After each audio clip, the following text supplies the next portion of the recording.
Boa noite. A Venezuela mandou fechar a fronteira com o Brasil. Este é o Euronews Noite. Seja muito bem-vindo. Veja agora os títulos que estão a marcar o dia. Fronteira fechada entre o Brasil e a Venezuela. A ordem foi dada pelo presidente Nicolás Maduro.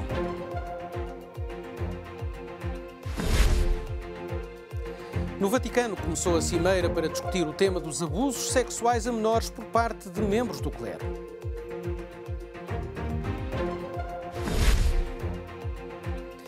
Em Portugal entrou em vigor a nova lei sobre a igualdade salarial entre homens e mulheres, um tema que vamos desenvolver na segunda parte.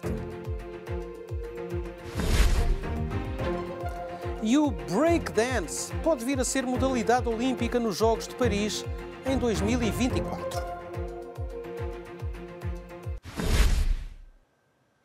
É um fecho total e absoluto da fronteira entre a Venezuela e o Brasil, ordenado agora por Nicolás Maduro. Uma decisão para impedir a saída de migrantes e a chegada da ajuda humanitária, que vem aumentar a tensão no país. Nicolás Maduro mandou fechar a fronteira da Venezuela com o Brasil. Depois de reunir-se com os militares esta quinta-feira, o presidente venezuelano anunciou a medida com efeitos quase imediatos.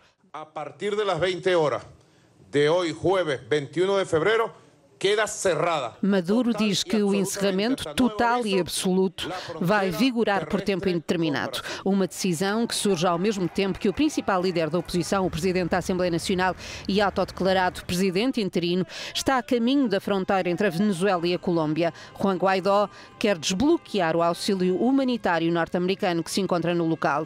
Nicolás Maduro também pondera fechar a fronteira com a Colômbia e rejeita a entrada de ajuda dos Estados Unidos. Em entrevista à Euronews, chegou mesmo a dizer que se tratavam de alimentos estragados, distribuídos com o propósito de espalhar doenças.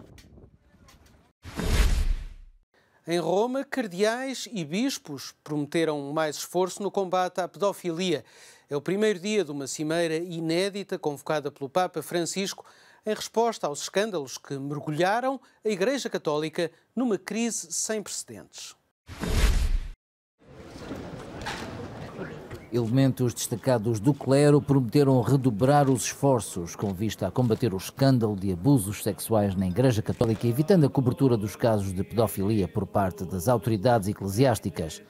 O anúncio foi feito em Roma, onde decorre o primeiro sínodo de cardeais e bispos com vista a discutir os recentes escândalos sexuais na Igreja. O povo santo de Deus está a observar-nos e espera não apenas uma condenação simples e legítima, mas medidas concretas e eficientes.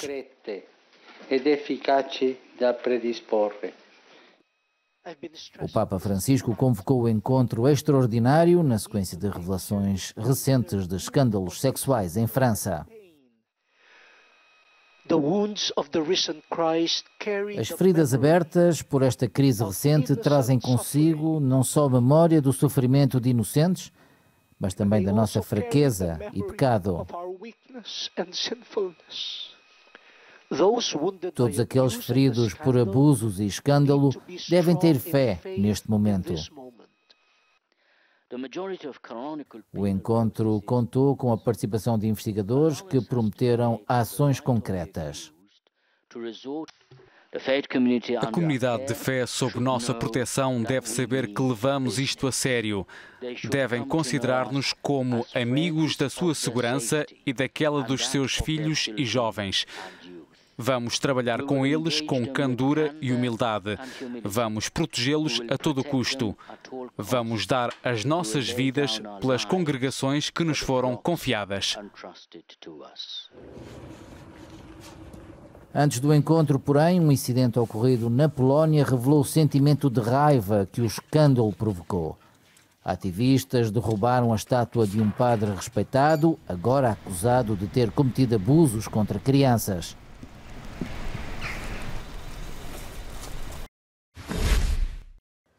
Estes escândalos de pedofilia ensombram a Igreja Católica há 17 anos, desde que o jornal Boston Globe expôs o caso do encobrimento de abusos na Diocese de Boston, nos Estados Unidos. O jornalista Michael Rezendes foi um dos principais autores desta investigação e mostra-se cético sobre os efeitos da Cimeira do Vaticano. Rezendes foi convidado no programa Euronews Tonight. Não tenho grandes expectativas para a reunião. Antes de mais, o encontro é demasiado curto para que aconteça algo significativo. Também tenho dúvidas se o Vaticano está a ser sincero em realmente fazer mudanças que vão parar o abuso de crianças por padres e que vai responsabilizar os bispos por encobrir os abusos. Já passaram 17 anos desde que os meus colegas e eu revelámos a história do encobrimento do abuso sexual do clero. É muito tempo e muito pouco foi feito. Acho que há pessoas no Vaticano, depois de todo este tempo, que ainda estão em negação e que não acreditam que este é um problema sério. Acho que os bispos não querem ser disciplinados. Quem é que quer? Há também uma tradição na Igreja Católica de deixar os bispos reinarem sobre a sua diocese. Eles têm uma quantidade incrível de poder. Penso que os bispos, em grande parte, não querem abandonar o controle que têm. Não sentem que lhes deva ser dito o que devem fazer. E também tenho de dizer que espero que os média continuem a cobrir esta questão e continuem a revelar o abuso sexual do clero, porque a reunião nunca teria acontecido se não fosse pela atenção intensa e consistente dos média. A única vez que a Igreja parece fazer qualquer coisa é quando a pressão mediática se torna demasiado grande. É realmente importante que os jornalistas de todo o mundo continuem a cobrir este assunto e que o Vaticano saiba que não vamos parar até que algo seja feito. O líder do Partido Trabalhista britânico, Jeremy Corbyn, quer negociar uma união aduaneira com a União Europeia e um alinhamento para garantir o acesso ao mercado único. O líder da oposição no Reino Unido esteve reunido com o chefe dos negociadores da UE para o Brexit, Michel Barnier, em Bruxelas. Depois da primeira-ministra britânica, Theresa May, esta quinta-feira foi a vez do líder da oposição ser recebido em Bruxelas. Jeremy Corbyn reuniu-se com o principal negociador da União Europeia para o Brexit, Michel Barnier, um encontro que considerou útil e informativo. Aos jornalistas, o líder do Partido Trabalhista falou também sobre as linhas principais do seu plano de saída do Reino Unido da União Europeia. O risco de uma saída sem acordo da União Europeia é muito grave para a Grã-Bretanha e está muito presente. Nós, no Partido Trabalhista, deixámos muito claro que não aceitamos uma saída sem acordo por causa do perigo para os empregos e cadeias de fornecimento na indústria manufatureira, bem como na transformação de alimentos e em muitas outras indústrias. Apresentámos o que acreditamos ser um processo credível, que seria negociar uma união aduaneira com a União Europeia e um alinhamento para garantir o acesso ao mercado único. Jeremy Corbyn reuniu-se também com o negociador do Parlamento Europeu para o Brexit, o liberal Guy Verhofstadt, que revelou que houve consenso quanto à necessidade de retirar de cima da mesa uma saída sem acordo. O líder da oposição no Reino Unido considerou ainda que a primeira-ministra britânica está a deixar-se ficar refém de um pequeno grupo do seu partido e que tem de mudar de método, senão o caos que será gerado por um Brexit sem acordo será bem real. E que efeitos vai ter o Brexit no turismo? O nosso repórter Damon Ambling foi até à Escócia, a uma ilha conhecida pelo whisky, tentar descobrir. A 20 minutos de avião de Glasgow surge a ilha escocesa de Islay, na costa oeste do continente. Turistas, muitos da Europa, vêm aqui ano após ano para apreciar a beleza natural das ilhas, a vida selvagem abundante e uma indústria de whisky conhecida a nível mundial. A Escócia queria ficar na União Europeia, mas o resultado do referendo sobre o Brexit impulsionou o turismo por aqui, com os visitantes a aproveitar a desvalorização da libra. Linda, o marido e o filho, Peter, esperam que as receitas não se verifiquem apenas a curto prazo. A família gera o Hotel Bowmore no coração de Islay. Todas as suas poupanças foram investidas na renovação do espaço. Eu acho que a Islay vai sobreviver ao que o governo britânico está a fazer. Mas com o Brexit há muita incerteza sobre o futuro, não a preocupa? Há muito alarmismo, as coisas não são bem como dizem. Ainda nos levantamos todos os dias com um futuro pela frente. Os problemas vão e vêm, mas tudo vai ficar bem. Ainda tem hóspedes? Sim, claro. No bar, Peter está impressionado com o conhecimento dos clientes sobre o whisky. As 600 variedades que aqui são oferecidas atraem pessoas da Europa, mas também de paragens mais longínquas, como o Japão e a China. Ao balcão, as conversas sobre o Brexit vão surgindo. Quando o mercado comum começou, eu era completamente a favor. Oh, o mercado comunitário! Querem ver-se livres da nossa nacionalidade, das nossas leis, da nossa rainha, do nosso país. Mas o que acha de sairmos sem acordo? É o melhor que nos pode acontecer. Na cozinha, Linda vai dando uma mão no que é preciso. Votou para ficar na União Europeia, mas continua otimista quanto ao seu negócio. Acho que há demasiado interesse nos whiskies da ilha para contrariarmos o Brexit. E se houver uma saída sem um acordo, não acho que vá demorar muito até tudo voltar à normalidade. Não acho que a Europa queira que a gente vá. Isso é cada vez mais óbvio. Portanto, não sei quem vai ceder primeiro, mas alguém vai.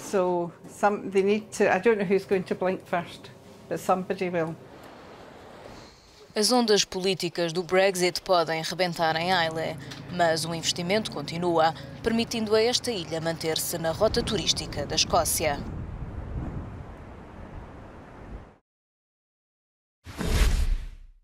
Na capital do Bangladesh, Dhaka, aconteceu uma tragédia difícil de imaginar. Um fogo devastador no centro histórico matou mais de 80 pessoas.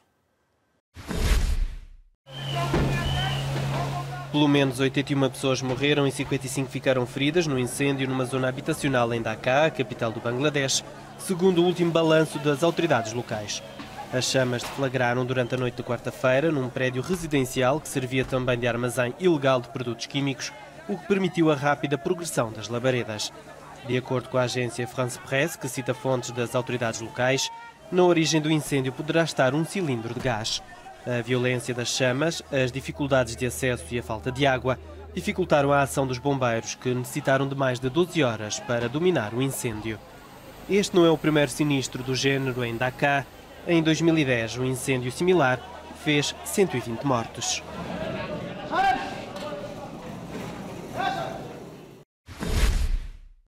Portugal e Angola deram novos passos na cooperação.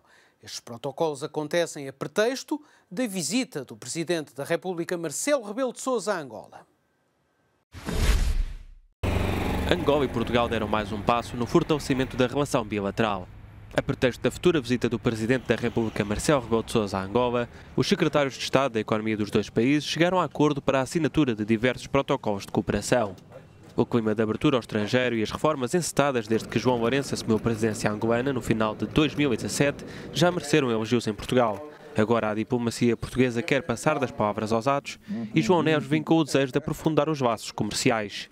Nós estamos muito abertos ao investimento angolano em Portugal e aquilo que as autoridades angolanas nos transmitiram é também o enorme interesse em ter investimento português em Angola que permita fortalecer a economia angolana. Nós queremos trabalhar num quadro regulatório mais fácil para o investimento português em Angola e é esse o esforço que temos sentido que as autoridades angolanas estão a fazer e é esse trabalho de natureza também técnica que nós também tivemos aqui hoje a fazer. Por sua vez, Sérgio Sousa enfatizou o futuro positivo da economia angolana em função do trabalho que está a ser desenvolvido a nível político. Angola está aberta ao mundo, não só a Portugal, mas a todos os investidores. E as relações que estamos a estabelecer com todos os países do mundo, na base da nossa diplomacia económica, são bastante animadoras. A assinatura dos acordos está prevista para a visita de Marcelo Rebelo de Sousa a Angola, que tem lugar entre 5 e 9 de março. A Ucrânia quer que a ONU envie capacetes azuis para o leste do país. Em conflito desde 2014, a Rússia é membro permanente do Conselho de Segurança e opõe-se. Kiev diz que está na altura de colocar Moscovo no devido lugar. A Ucrânia quer que as Nações Unidas privem a Rússia do direito de veto no Conselho de Segurança. O presidente ucraniano, Petro Poroshenko, instou ao secretário-geral da ONU, António Guterres, para propor o envio de uma força de capacetes azuis para o leste da Ucrânia. Uma exigência de Kiev desde 2015, após a anexação da Crimeia pela Rússia, e uma medida a que Moscou se opõe. Guterres tem o poder de enviar uma missão de avaliação técnica, mas é pouco provável que o faça sem o consentimento dos 5 membros permanentes do Conselho de Segurança. Talvez seja a hora de colocar a Rússia no seu lugar, começando com a privação do seu direito de veto, pelo menos quando se trata de questões relacionadas à própria Federação Russa contra a Ucrânia. O que mais poderíamos fazer para trazer a paz para a Ucrânia e encontrar uma solução duradoura para a agressão russa? Se alguém está a ocupar o território ucraniano, então são as autoridades de Maidan que estão sob o controle de gestão externa. A Ucrânia é um exemplo clássico de interferência externa e engenharia geopolítica, uma técnica que o Ocidente dominou e está a aplicar agora na Venezuela. Na ONU, o presidente ucraniano exigiu ainda que Moscou libertasse 24 marinheiros capturados em novembro pelo exército russo ao largo da Crimeia. Em 5 anos de conflito no leste do país, entre as forças ucranianas e os separatistas pró-russos, morreram cerca de 13 mil pessoas. Esta quinta-feira, a Ucrânia acusou também a Rússia de interferir no processo eleitoral do país, que irá ocorrer em março. Kiev acusou Moscou de criar estruturas ilegais para garantir a vitória de um candidato mais pró-russo. Bem-vindos à segunda parte do Euronews Noite, em que vamos falar do tema das desigualdades salariais entre homens e mulheres. Em Portugal entrou hoje em vigor a nova lei sobre a igualdade no local de trabalho. As empresas são obrigadas a pagar o mesmo salário pelas mesmas funções aos homens e às mulheres. Para garantir que isso acontece, os empregadores passam agora a estar obrigados a fazer relatórios anuais ao Ministério do Trabalho.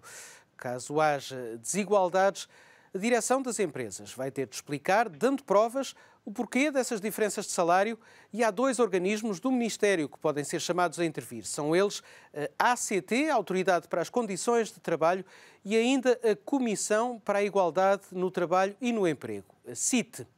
As medidas são já aplicadas no próximo ano às empresas com mais de 250 trabalhadores e passam em 2021 a ser aplicadas também às empresas com menos empregados. O tema da desigualdade salarial entre homens e mulheres continua a gerar algumas confusões. Para se esclarecer, temos connosco a presidente da CIT, Joana Gíria. Muito boa noite, Joana, e obrigado por estar aqui connosco no Euronews Noite. Esta lei obriga as empresas a apresentar contas sobre a igualdade ou desigualdade salarial entre homens e mulheres e aquelas que apresentam desigualdades a justificá-las. Em que moldes é que isso vai ser feito? Muito boa noite, antes de mais, e muito obrigada pelo convite da Euronews. É um gosto falar sobre o tema e agradeço muito que se preocupem com esta temática, que é uma temática naturalmente de justiça, de direitos humanos entre homens e mulheres. A lei, o que prevê, digamos, é um reforço do mecanismo para a transparência remuneratória. As empresas são obrigadas a enviar um relatório único de onde constam os salários de homens e de mulheres todos os anos ao Ministério do Trabalho, e agora o Ministério do Trabalho irá apresentar um barómetro no qual se verificará se há ou não há disparidades dentro das empresas no que respeita a salários que são recebidos por mulheres e por homens, e havendo essa discrepância, as empresas têm de justificar o porquê dessa diferença em critérios objetivos, como sejam o mérito, a produtividade, a assiduidade, etc. Portanto, no fundo, justificando que esses fatores, que devem ser objetivos, não têm como fundamento na sua diferença uma questão ligada ao sexo, ou seja, à diferença entre os homens e as mulheres. Acredita, portanto, no fundo, peço desculpa, acredita que esta lei vai trazer mais igualdade, ou por outras palavras, acredita que vai resultar? Acredito que vai resultar. É um instrumento de apoio à celeridade que se pretende naquilo que diz respeito à igualdade. E, portanto, aquilo que se pretende com esta lei é, digamos, que as empresas fiquem cientes de que, efetivamente, havendo discrepância, essa discrepância está justificada, e não estando, então que equilibrem aquilo que é justo equilibrar, ou seja, trabalho igual por salário igual, ou salário igual por trabalho de valor igual, porque o trabalho nem sempre é igual, mas pode ter um valor igual, e aí é que muitas vezes está o problema. Aferir o que é o trabalho de igual valor é mais difícil, digamos, do que aferir um trabalho que é feito de igual modo por mulheres e por homens, e, portanto, aquilo que se pretende é que, de facto, haja essa justificação objetiva para a diferença, e não havendo causas objetivas, naturalmente os salários devem ser iguais, e é isso que está em causa. Muito obrigado. Quando falamos destas desigualdades entre homens e mulheres, muitas vezes penso que há uma certa confusão, e é isso que eu gostaria de esclarecer consigo. O que estamos a comparar, por exemplo, relativamente aos últimos dados disponíveis, que são dados de 2016 e que dão conta de uma diferença de cerca de 16%. Estamos a comparar pessoas com a mesma função, a mesma antiguidade, a mesma competência, o mesmo horário de trabalho, ou estamos a comparar apenas a média da massa salarial, média essa que é influenciada pelo facto de haver mais homens do que mulheres em postos de direção, o que está mal, não digo que esteja bem, obviamente, mas será que são dados influenciados por esse facto e ainda pelo facto de haver mais absentismo por parte das mulheres, em média, devido a, enfim, à maternidade, etc. Muito bem. Uma questão prévia assenta no facto de, neste momento, em Portugal, de acordo com os últimos dados oficiais, a diferença salarial ser já de 14,9% e não de 16,7%. Portanto, no ano transato foi já de 15,8% e neste momento, de acordo com os dados oficiais aos quais tivemos acesso ontem mesmo, neste momento o gap situa-se nos 14,9%. E desta forma, e para que as pessoas percebam muito facilmente, isto significa, transformado em dias, que as mulheres neste momento trabalham sem serem remuneradas ao longo do ano, face àquilo que é o trabalho dos homens, cerca de 54 dias. Significa isto, imaginemos que a partir do dia 8 de novembro do ano, as mulheres deixam de receber remuneração até 31 de dezembro, enquanto que os homens ganham o mesmo. Ou, visto de outra maneira, as mulheres precisam trabalhar mais 54 dias do que os homens por ano para ganharem o mesmo. Esta disparidade pode ter causas objetivas e aí, enfim, é uma disparidade que se chama desigualdade, mas é justificada, mas pode ter outras causas que muitas vezes até nem são conhecidas, mas que das que se conhecem e daquelas que são diretamente relacionadas com o sexo, pelo facto de ser mulher ou ser homem, efetivamente são então tidas por discriminatórias. Nós sabemos que as empresas habitualmente, e não quero dizer todas porque não posso generalizar, obviamente, nós temos em Portugal empresas com muitíssimas boas práticas, empresas que cumprem a lei, obviamente, e empresas que para além do cumprimento da lei têm boas práticas, significa que vão para além do que é o cumprimento, mas também sabemos que há empresas que não cumprem. E aquilo que nos é dado a conhecer é que, à partida, um dos fatores é, por exemplo, a expectativa que as empresas têm em relação à disponibilidade do tempo que mulheres e homens podem dar ao seu trabalho. Significa isto, muitas vezes, que quando as mulheres são contratadas até para lugares menos importantes, com uma remuneração menos importante ou menos alta do que os homens, precisamente porque empregadores entendem que a sua disponibilidade para o tempo de trabalho pode ser afetada pelo tempo que têm disponibilizado para cuidados. E os cuidados podem ser... Ou seja, peço desculpa por interromper. Resumindo, existe o fator discriminação, mas estes números são uma média. Não comparam... Estes números são...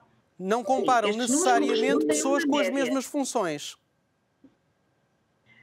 Comparam aquilo que resulta dos quadros de pessoal. Ou seja, comparam, no fundo, a informação que é veiculada pelas empresas ao Ministério do Trabalho, com base no relatório único que contém um anexo que se chama quadros de pessoal, de onde consta a remuneração base, de onde constam os ganhos, que podem ser constituídos pela assiduidade, produtividade, avaliação, etc. E aí, sendo os critérios objetivos, seria facilmente aferível essa justificação. Contudo, nós sabemos que há outros fatores que influenciam, como, por exemplo, a disponibilidade para o tempo de trabalho, que nós sabemos que está na base, muitas vezes, de um acesso diferente para mulheres e para homens às funções e àquilo que são os postos de trabalho. Podemos, por exemplo, pensar que as mulheres, neste momento, continuam mais ligadas a tarefas que são menos valorizadas, nomeadamente no que se refere a cuidado. Temos as mulheres mais em setores ligados à saúde, em setores ligados à educação, portanto, como se fossem prolongamentos, digamos, do cuidado, das tarefas de cuidado que exercem em casa e, portanto, são profissões vistas como menos importantes e menos valorizadas do que aquelas que realizam os homens habitualmente. Falou de tarefas... Portanto, temos aqui uma discriminação de género, digamos. Fala de tarefas relacionadas com saúde e educação. Bem, eu digo, ser professor ou enfermeiro, ou professora ou enfermeira, ou médico ou médica, não é propriamente uma profissão desvalorizada. Nem pouco mais ou menos. E até seria de valorizar mais, a meu ver. A questão é que, em termos de remuneração, é menos valorizada quando realizada por mulheres. E porquê? Porque contam então com essa disponibilidade ou com a falta dela, que nem sempre acontece, mas efetivamente quando há contratos, na verdade, a população feminina ativa nesses setores de atividade, digamos, é menos valorizada em termos remuneratórios. Isso é um dado que está estudado e é um dado objetivo. Muito obrigado, Joana Gíria, Presidente da Comissão para a Igualdade no Trabalho e no Emprego. Muito obrigado por estes esclarecimentos. Muito obrigada a nós. De boa noite para si. No Brasil, há também uma mudança prevista na lei, neste caso a lei do sistema de pensões. A idade da reforma vai aumentar. O Brasil prepara-se para uma mudança no regime de pensões. Com a balança deficitária, Jair Bolsonaro quer alterar as regras dos descontos e benefícios sociais para todos os trabalhadores no ativo no país. Entre as principais alterações está a idade mínima de reforma, que nos homens passa para os 65 anos e nas mulheres para os 62, desde que tenham efetuado descontos no mínimo ao longo de 15 anos. No entanto, para receberem a totalidade da reforma, os trabalhadores no Brasil terão de ter contribuído para o sistema de pensões durante 40 anos. Bolsonaro pretende também criar um sistema de capitalização em que quem ingressar no mercado de trabalho após a aprovação desta reforma poderá aderir a um sistema através do qual vai poder escolher a entidade pública ou privada para a qual vai descontar. Com a reforma do sistema de pensões, o governo brasileiro estima poupar ao longo de 10 anos o equivalente a 276 mil milhões de euros. No entanto, as medidas que o presidente quer aprovadas atingem quase 30 milhões de pessoas. E no Brasil, alguns especialistas já alertaram para a possibilidade da redução de benefícios sociais poder vir a aumentar a pobreza no país. No Japão, a campanha de angariação de telemóveis e dispositivos eletrónicos para fabricar medalhas dos Jogos Olímpicos está a ser um sucesso. Os organizadores prevêem que no próximo mês já terão metal suficiente para fabricar as medalhas necessárias. Sabem quantas são? Mais de 2.600. Os organizadores dos Jogos Olímpicos e Paralímpicos de Tóquio 2020 afirmam-se otimistas quanto à recolha e reciclagem dos metais necessários para a produção das medalhas do evento. O programa de recolha de metais utilizados em telemóveis e aparelhos eletrónicos para reciclagem começou em 2017. A iniciativa contou então com o apoio da Autoridade Metropolitana de Tóquio, que incentivou os funcionários a doarem os aparelhos antigos. Em junho do ano passado surgiram receios de que o objetivo não seria alcançado. Desde então aumentou o número de caixas de recolha. Em outubro do ano passado, os organizadores da iniciativa revelaram que 90% do ouro, 85% da prata e 100% do bronze necessário para as medalhas já havia sido recolhido. O design das medalhas será anunciado antes do final do ano. Com 339 eventos espalhados por 50 modalidades, serão necessárias mais de 2.600 medalhas para os Jogos Olímpicos e Paralímpicos de 2020. Nasceu nas ruas de Nova Iorque, mas poderá fazer a estreia olímpica em Paris. O breakdance foi proposto pelo Comitê francês como um dos desportos a integrar os Jogos de 2024. A decisão final cabe agora ao Comitê Olímpico Internacional.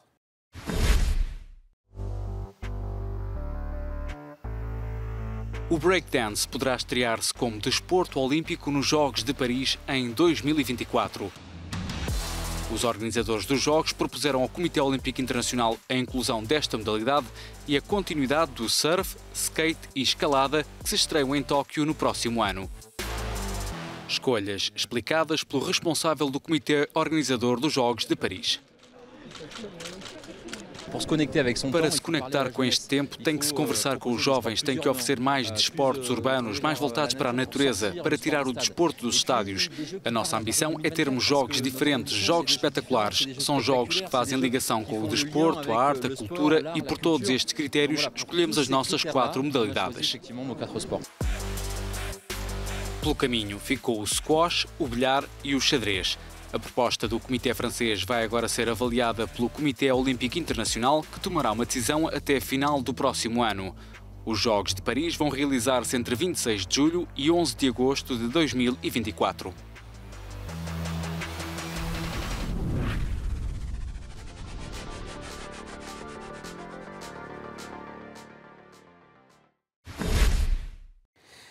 E assim vai o mundo, com tragédias, tensões, mas também, quem sabe, breakdance nos Jogos Olímpicos. Obrigado por ter estado connosco e até ao próximo Euronews Noite.